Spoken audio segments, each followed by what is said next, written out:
पुलवामा के आतंकी हमले में शहीद जवानों को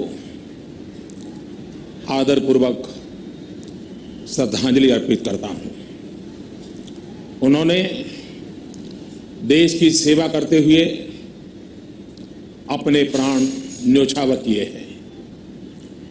दुख की इस घड़ी में मेरी और हर भारतीय की संवेदनाएं उनके परिवार के साथ है।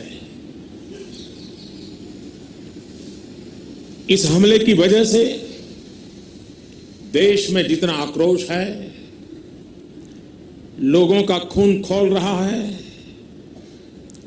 ये मैं भली भांति समझ पा रहा हूं। इस समय जो देश की अपेक्षाएं हैं,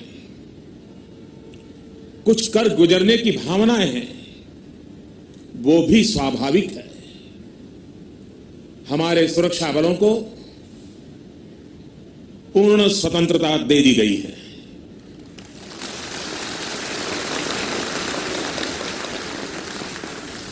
हमें अपने सैनिकों के शौर्य पर, उनकी बहादुरी पर पूरा भरोसा है। मुझे पूरा भरोसा है कि देशभक्ति के रंग में रंगे लोग सही जानकारियां भी हमारी एजेंसियों तक पहुंचाएंगे, ताकि आतंक को कुचलने में हमारी लड़ाई और तेज हो सके। मैं आतंकी संगठनों को और उनके सरपरस्तों को कहना चाहता हूं कि वे बहुत बड़ी गलती कर चुके हैं। बहुत बड़ी कीमत उनको चुकानी पड़ेगी।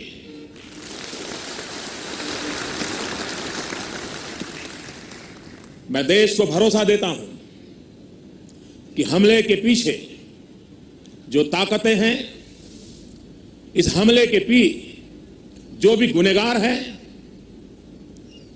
उन्हें उनके किए की सजा अवश्य मिलेगी।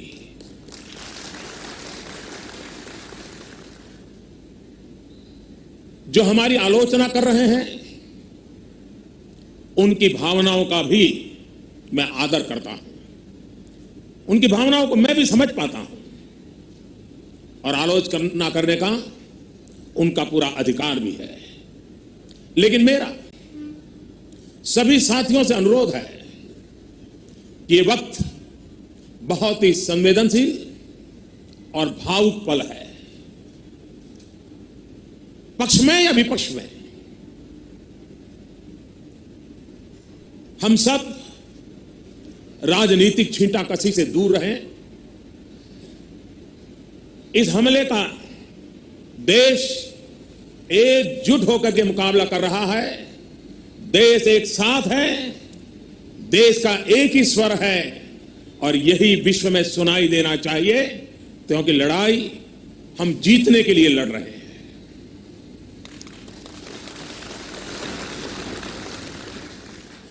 पूरे विश्व में अलग थलग पड़ चुका हमारा पड़ोसी देश अगर यह समझता है कि जिस तरह के कृत्य वो कर रहा है, जिस तरह की साजिश रच रहा है, उससे भारत में अस्थिरता पैदा करने में सफल हो जाएगा, तो वो ख्वाब हमेशा हमेशा के लिए छोड़ दे। वो कभी ये नहीं कर पाएगा और न कभी ये होने वाला है। इस समय बड़ी आर्थिक बहाली के दौर से गुजर रहे हमारे पड़ोसी देश को यह भी लगता है वो ऐसी तबाही मचाकर भारत को बदहाल कर सकता है, उसके ये मंसूबे भी कभी पूरे होने वाले नहीं है। वक्त ने सिद्ध कर दिया है कि जिस रास्ते पर वो चले हैं, वो तबाही देखते चले हैं और हमने जो रास्ता अख्तियार किया है, वो तरक्की करता चला जा रहा है। 130 करोड़ हिंदुस्तानी ऐसी हर साजिश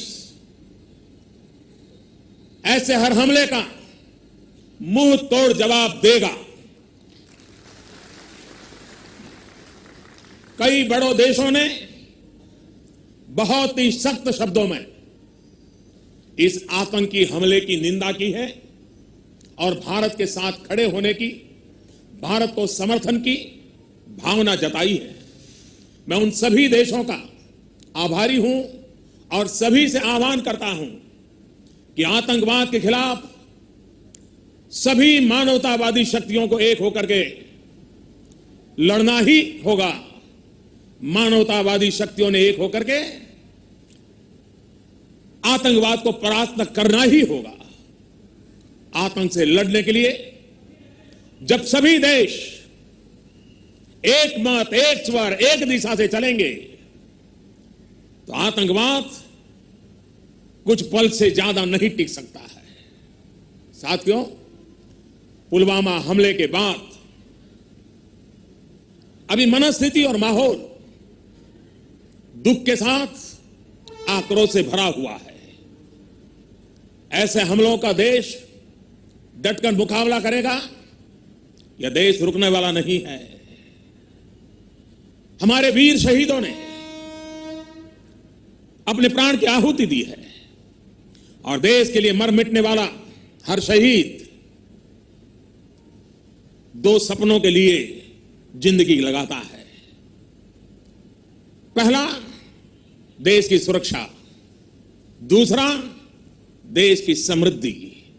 मैं सभी वीर शहीदों को, उनकी आत्मा को नमन करते हुए, उनके आशीर्वाद लेते हुए मैं फिर एक बार विश्वास जताता हूं कि जिन दो सपनों को लेकर के उन्होंने जीवन को आहूत किया है, उन सपनों को पूरा करने के लिए हम जीवन का पल पल खपा देंगे। समृद्धि के रास्ते को भी हम और अधिक गति देकर के, विकास के रास्ते को और अधिक ताकत देकर के हमारे इन वीर शहीदों की आत्मा को नमन करते हुए आगे